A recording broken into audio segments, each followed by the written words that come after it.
Even though none of the Gospels say who wrote them, church tradition and some very early manuscripts identify the author of the third Gospel as Saint Luke.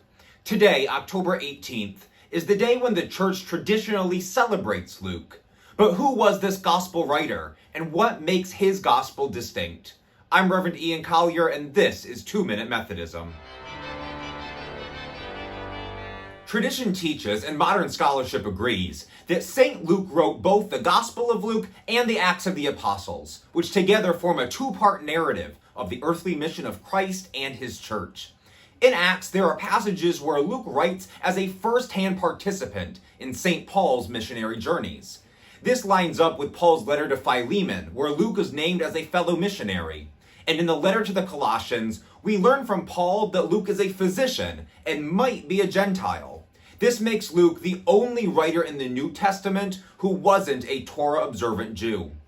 Luke's gospel stands out because right from the beginning, Luke tells his readers that even though he was not an eyewitness of Jesus' ministry, his writing is based on extensive research from eyewitnesses and previously written gospels. We know today that this was Mark's gospel.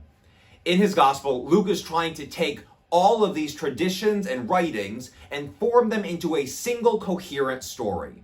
As you read Luke's gospel, you'll notice that Luke shows special care to highlight that Christ's ministry is good news to both Jews and Gentiles, which makes a lot of sense if Luke was himself not Jewish.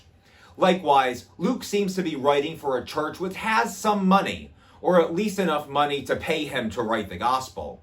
And so Luke is very explicit on the dangers of wealth and the need to give money to the poor in this life to escape damnation in the next. So today, crack open your Bibles, read the Gospel of Luke, and give thanks for St. Luke, physician and evangelist.